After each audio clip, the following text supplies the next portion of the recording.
Bueno, la economía peruana tiene sus fortalezas y debilidades y quien asuma la presidencia de la República tendrá que saber en qué condiciones toma las riendas del país. Pero ¿cuál es el escenario actual? ¿Cómo reciben en materia económica al país? Valeria Fuertes lo cuenta en el siguiente informe. El nuevo gobierno tendrá retos pendientes para mantener a flote la economía peruana que viene golpeada a causa de la pandemia. En el 2020, más de 2.200.000 personas perdieron su trabajo, lo que generó una caída en sus ingresos.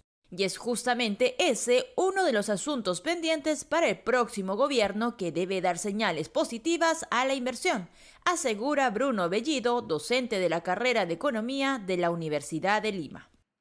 Se requiere de atraer inversión al país. Si bien se puede realizar la inversión pública, ella solo ha representado el 20% de toda la inversión en el país y el otro 80% ha sido inversión privada. Brindar las condiciones para atraer inversión privada es otro de los grandes retos que tendrá el próximo presidente. Inversión que permitiría generar más empleo y mayores ingresos. El próximo gobierno deberá saber que recibirá la economía peruana con otras debilidades y debe ser consciente de ello, explica el economista Jorge González Izquierdo. Una economía que todavía no inicia una recuperación sostenida, el empleo, sobre todo el adecuadamente productivo, y el ingreso per cápita de los peruanos. Esto ha tenido consecuencias en el lado social. Ha aumentado la pobreza de 20 a 30% en el 2020, la informalidad laboral de 72 a 75, 76% el 2020. A pesar del escenario complejo y del golpe de la pandemia, la economía peruana tiene algunas fortalezas que le ha permitido luchar contra la COVID-19 y es justamente eso lo que el siguiente gobernante deberá mantener para sostener a los más de 33 millones de peruanos, dice Diego Macera, gerente general del Instituto Peruano de Economía, IP. Tenemos todavía ratios de deuda bajos comparado con otros países de la región, ¿no? Mantenemos el grado de inversión. Entonces, ahí creo que hay una fortaleza importante de la economía. En el primer trimestre, la verdad que la actividad económica estuvo incluso un poquito por encima de lo que esperábamos. Demostró que la producción peruana tiene buenos niveles de resiliencia.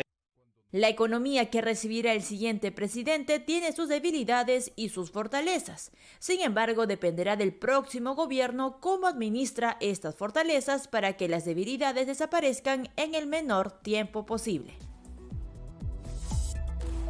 Bueno, y para profundizar sobre este tema, estamos ya conectados con Ana Reategui, profesora de Economía y Finanzas de la Escuela de Negocios de la Universidad ESAM. Profesora Reategui, ¿cómo está? Muy buenas tardes. ¿Qué tal? Un gusto saludarte. ¿Qué tal? Igualmente, profesora. En principio, preguntarle para que la gente, para que lo tenga claro, ¿no?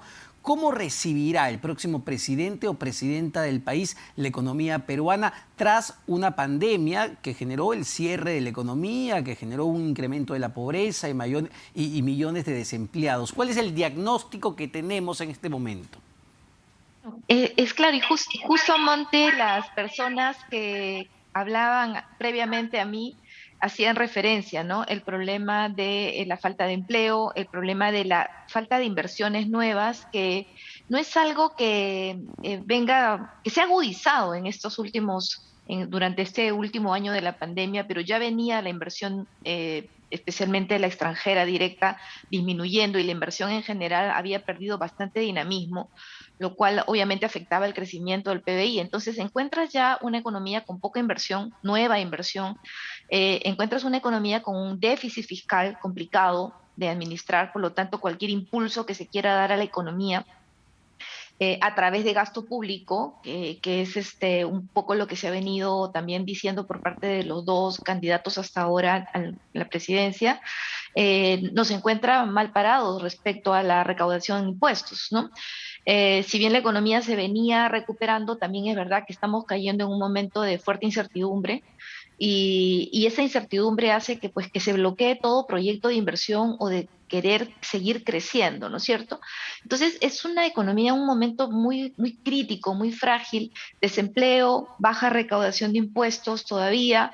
¿Tenemos cosas buenas? Sí, tenemos cosas como una inflación controlada, tenemos cosas buenas todavía como hasta ahora un tipo de cambio por lo menos controlado por el Banco Central a pesar de la corrida que ha habido en los últimos meses. Y tenemos, como se decía también, un nivel de endeudamiento que nos permite tener holguras para poder responder frente a necesidades de dinero con urgencia. También es importante recalcar que el altísimo nivel de reservas es tal vez la principal garantía que tenemos en este momento para que la deuda peruana no pierda credibilidad. ¿No? Recuerda lo que pasó con Moody's hace poco.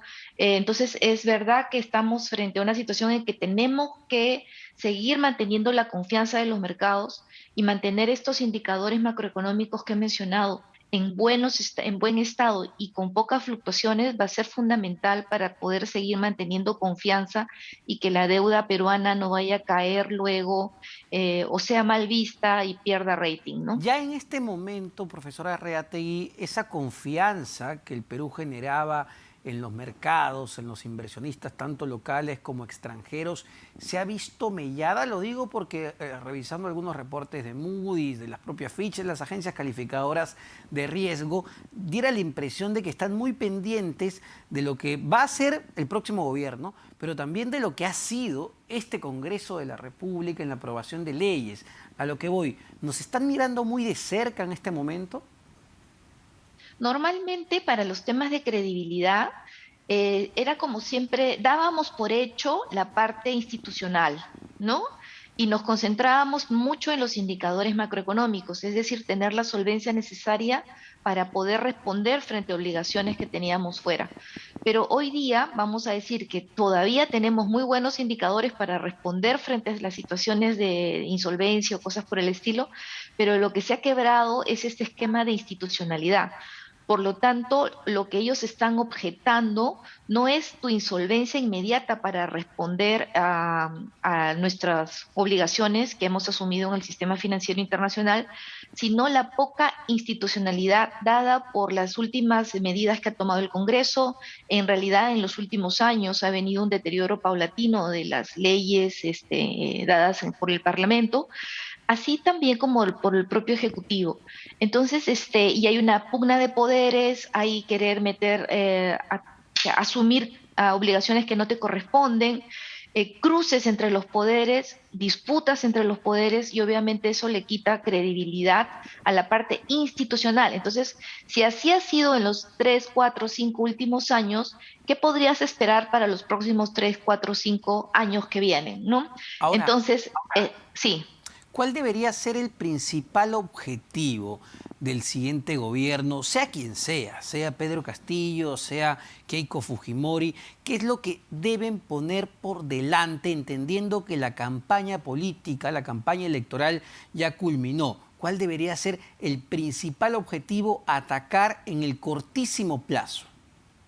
En el cortísimo plazo, lo que tienen que, bueno, primero continuar y acelerar el tema de la vacunación. Eso lo damos por, de todas maneras, necesario. Sin eso, no hay más. Luego, quitamos esa parte que la daremos por hecha, porque se va a hacer, vamos a suponer que va a continuar y va a ser incluso mejor. Lo que viene inmediatamente es decir cuáles van a ser sus medidas respecto, por ejemplo, al tratamiento de las inversiones. Que lo digan, ni siquiera tienen que hacer algo, solamente decir y darle confianza a los mercados y tranquilidad a los mercados, lo que no hay en este momento. En realidad, unas palabras tranquilizadoras ayudarían enormemente a calmar cualquier especulación y expectativa negativa que en este momento se está generando en el Perú. Luego, lo que sí se tiene que hacer es revisar inmediatamente el presupuesto público. Se habla de acelerar obras públicas, bueno, pero tendríamos que ver en qué nivel de avance están esos proyectos. Me refiero a proyectos, es tener expedientes, tener cosas hechas. Yo también puedo decir voy a acelerar el gasto público, pero a la hora que voy a entrar digo, y bueno, ¿y cuáles están los proyectos? no encuentro nada. Entonces voy a tener que ponerme a hacer proyectos para poder levantar el gasto público. Entonces, obviamente, si tú quieres generar empleo en forma rápida, inmediata, que es uno de los grandes problemas que ha suscitado a raíz de la pandemia, pues tienes que ser súper veloz respecto a tu reacción de cómo vas a manejar por el lado del Estado el presupuesto público. Pero como decía uno de tus invitados previos, en el tema de las inversiones, el Estado representa aproximadamente el 20%. Por lo tanto, quien tiene que tener la confianza para poder seguir apostando por el país es el privado, que representa el 80% de generación de empleo, sea formal o informal, ¿de acuerdo? Entonces, lo que nos tienen que decir es, primero, confianza. Segundo, cómo van a manejar el presupuesto público, cómo van a manejar el déficit fiscal, cómo se va a financiar, vamos a recurrir a deuda. Si vamos a recurrir a deuda, quiere decir que vamos a tener que tener inflación controlada, vamos a tener que tener tipo de cambio tranquilizado, ¿no es cierto? Quiere decir que vamos a tener que utilizar nuestros actuales indicadores macros para volver a salir a los mercados internacionales y poder financiar el hueco que también este año vamos a tener, no solamente por efectos de la pandemia, sino por el propio ralentizamiento de la economía, debido a que estamos en un momento realmente turbulento. Y si esta no se calma, las cosas no van a ir muy bien. Vamos a seguir trabajando, por supuesto, pero de repente no con el ímpetu o el deseo de crecer o expandirnos, ¿no? Ahora, el tema de la inversión y la inversión privada en particular es clave, pero ¿hay margen para hacer algo por el lado del consumo? ¿Hay, digamos, todavía algún tipo de política, de herramientas con las que pueda contar el próximo gobierno para incentivar el consumo, sobre todo de las familias? Me ponía a pensar en quizá programas de apoyo, estos famosos bonos de los que se han venido hablando. ¿Cuánto espacio realmente va a tener el próximo gobierno para apoyar a las familias que han quedado más empobrecidas debido a la crisis económica producto de la pandemia? Correcto. El programa de bonos que se ha ofrecido, si bien va a requerir esfuerzo y esfuerzo de todos los peruanos, y creo que todos los peruanos, creo que en algo nos hemos puesto de acuerdo en estas dos mitades que han votado, es en que se tiene que hacer más allá de las cuentas fiscales, ¿no? Entonces, tenemos que apoyar a estas personas que están en este momento en cuestiones precarias, no solamente por las pérdidas de empleo, sino por el enorme endeudamiento en el que han caído para salvar a sus familiares por el COVID. Entonces, yo creo que se tiene que hacer de todas maneras y eso va a ayudar al consumo. Sin embargo, la mejor forma de elevar, eso es como medidas de corto plazo, pero la mejor forma de levantar el consumo y que no sea artificial y sea sostenido en el tiempo es mediante la generación de empleo. Entonces, ahí es donde te tienes que concentrar, pero así, con todas tus ganas, ¿no? Y hacerlo bien y ponerle muchas balas a los bonos en el corto plazo y en el mediano plazo. En realidad, la pronta generación de empleo dinámico, no importa que sea por 3, 4, 5 meses, hasta que las propias empresas empiecen a sentir confianza en su nuevo gobierno y seguramente el 2022 veremos nuestros propios presupuestos de inversión con otros ojos. Si esa confianza no se viene ahorita, Omar, el 2022 puede ser bien, vamos a decir, mediocre. Una última pregunta, profesora Arreategui. Habitualmente cuando ingresa un nuevo gobierno hay una especie de luna de miel, ¿no? Unos meses para que pueda impulsar incluso ciertas reformas. La pregunta es si con un país dividido, porque valgan verdades, vemos pues a los candidatos que han sacado prácticamente el 50% y el otro el 50%, con un país dividido y un Congreso fragmentado, ¿se va a poder impulsar reformas profundas en ese periodo de tiempo? No, yo creo que en el corto plazo no, porque tampoco vemos mucho deseo de diálogo, ¿no? Sí.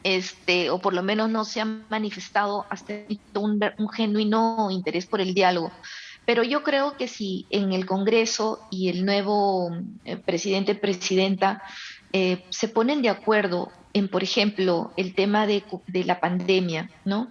El tema de la generación de empleo de corto y mediano plazo, y el tema del presupuesto de la nación, para el siguiente año y cómo se va a cubrir el déficit fiscal, yo creo que ya podríamos ganar bastante respecto al tema económico.